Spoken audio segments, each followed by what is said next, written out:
Hello, hello. Welcome back to another episode of the Freelance Friday podcast. I've got just a hopefully kind of short and sweet one for you today. I want to answer this question that has been coming up so much. I swear it's been following me around everywhere that I go lately. It is, should I be a freelancer? Should I be an agency? How do I come up with an agency name if so?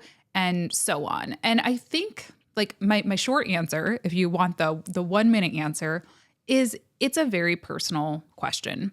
I think just like pricing, at the end of the day, you have to go with your gut and do what feels right for you. I know that's a very unsatisfying answer, but that's the truth.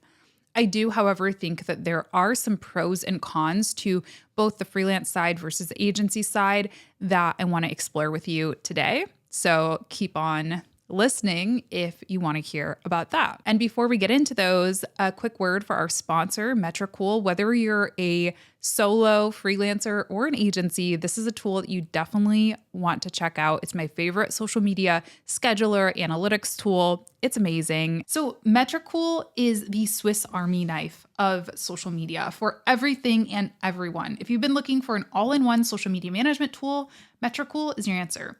Metricool is free today, tomorrow, and for life. Their free plan allows you to connect one brand across many different social networks. With Metricool's free plan, you get access to in-depth analytics to make more strategic decisions. You can plan and auto-schedule up to 50 pieces of content per month to save time. You can promote your posts in seconds by creating and managing ads directly through the platform. You can view best times to see when your followers are more active and know when to post. You can review and reply to all important social media messages with Metricool's inbox feature. You get analysis of 5 competitor profiles to spy on the brands that you like, and that's just a few of their amazing features. It truly is a tool that you'll want to add to your social media toolkit. Plus, if you think the free plan is jam-packed with features, they also have premium plans to customize your needs.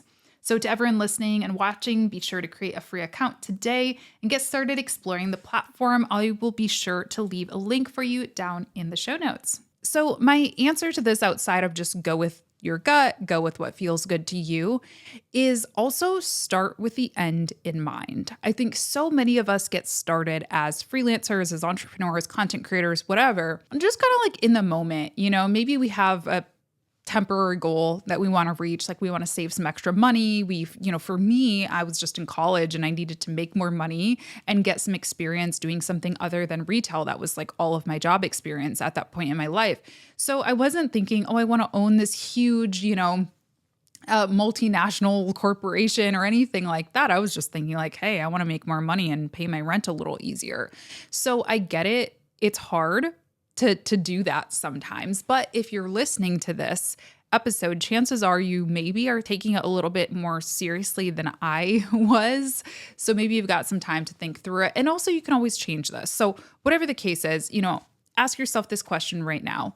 Where do I want my business to be in 5 to 10 years, for example? Do you want to have this large company, a large team? Maybe you're have a franchise model. Maybe you have multiple offices. Maybe you just have one big office with 20 people underneath you. Who knows? Maybe you have sold the business to another company and you are just hanging out, living that permanent vacation life.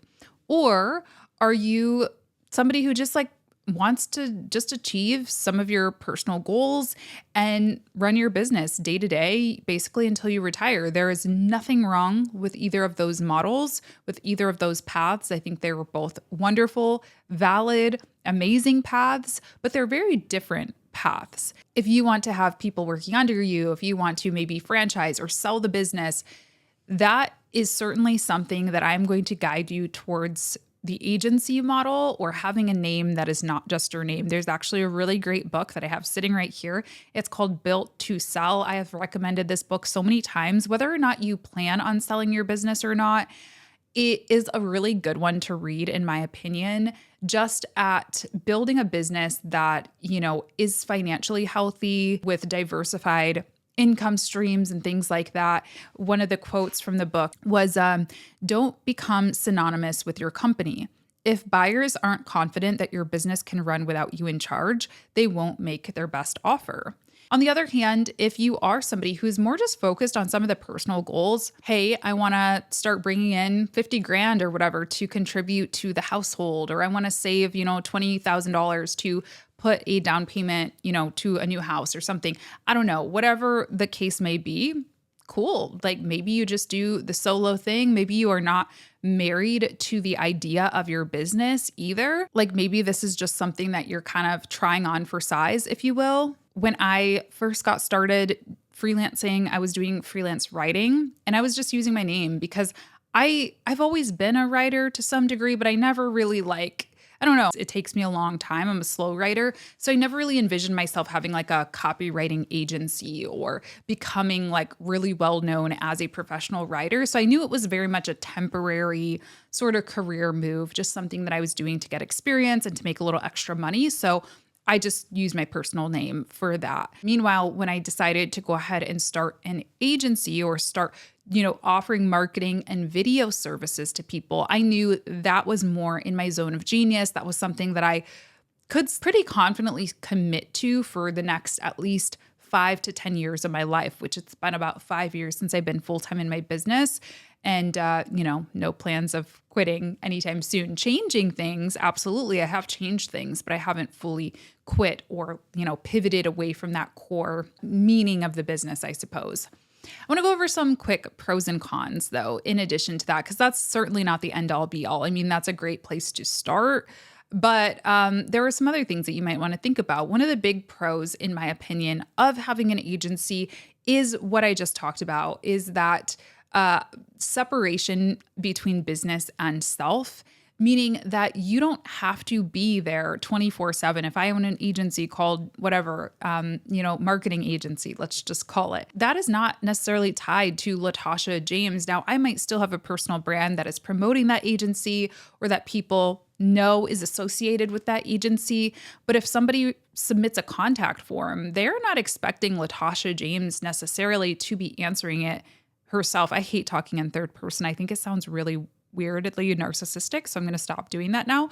Anyway, they do not expect you necessarily to answer that form. And I think that is really nice because it makes you very flexible to do other things, to hire other people, to leave the business for a short time, if you just need a vacation, to a maybe medium amount of time, if you're maybe going to go on parental leave or, get a surgery or something like that, or like forever, if you want to sell the business, if you want to pass the business down to a family member once you pass away. I know that's pretty morbid to think about, but what do you want to happen to your business once you are no longer here? I think it also can, this is emphasis on can, and this is not a guarantee, but it can help sort of legitimize your business somewhat. But I say this with a huge warning or caveat here, is that it doesn't always, and I think this is the biggest reason why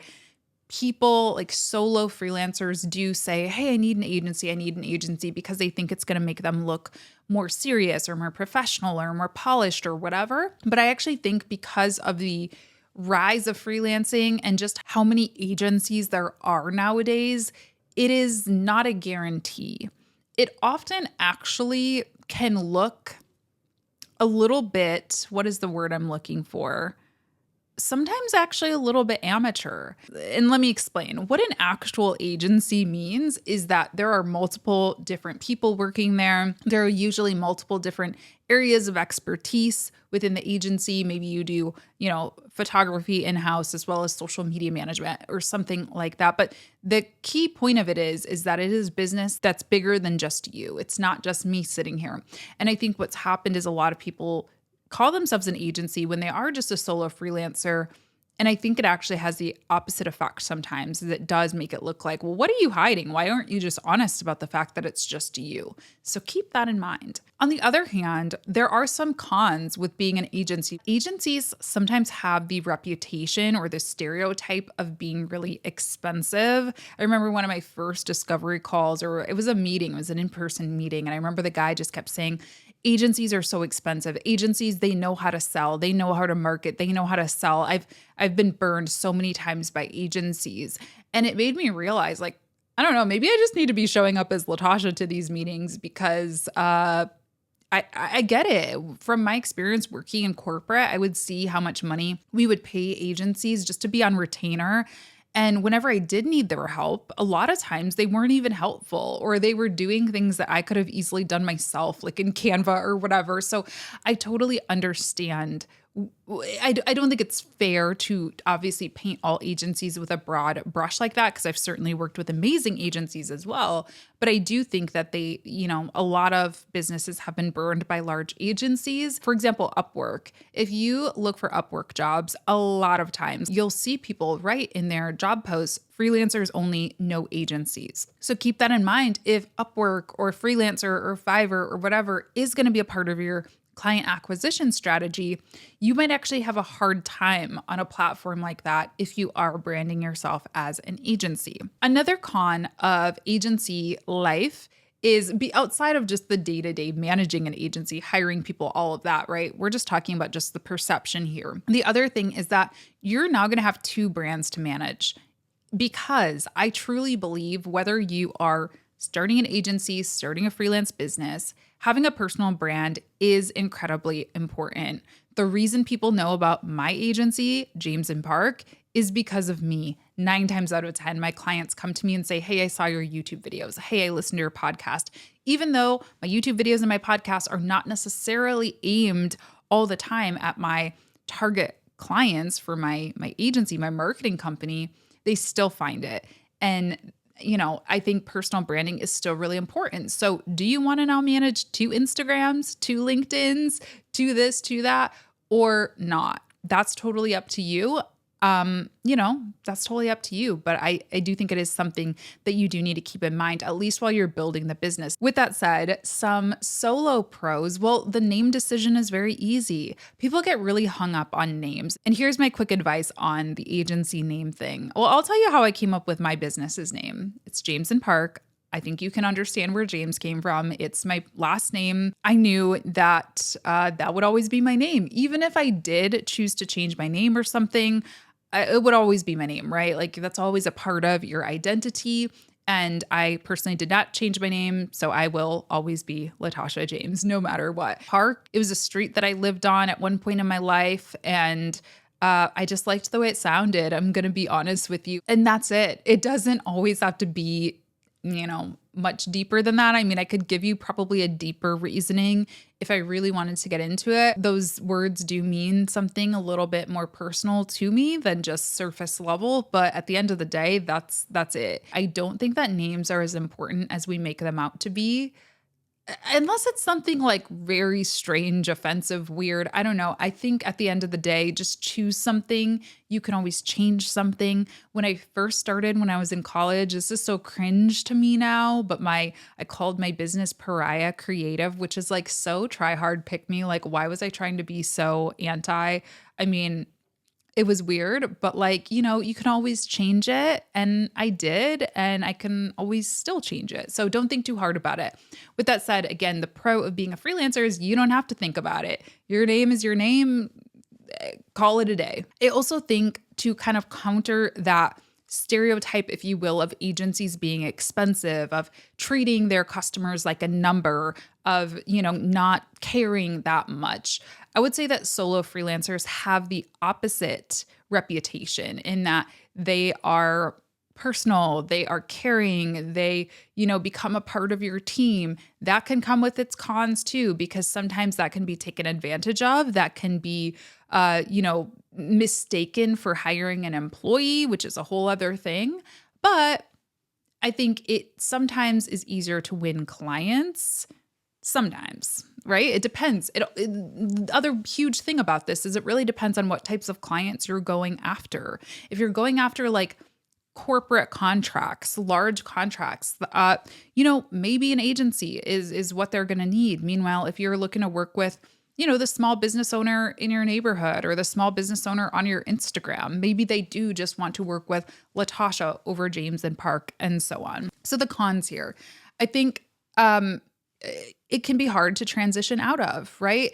Even still, no matter how many people I hire over the years, no matter how many SOPs, standard operating procedure documents I write, no matter how many times I try to say, okay, cool, I'm going to hand you off to my operations manager and I'm going to step out of the conversation, I always get looped back in. I always do. It is something that is extremely hard, even though I do have a business name, but because my personal brand has kind of, it's grown larger than my agency brand, people still associate me so closely and they expect that I am going to do all of the work, that I'm going to be there for them, that if something goes wrong, they don't need to contact the support email. They need to contact me on my personal Instagram and so on.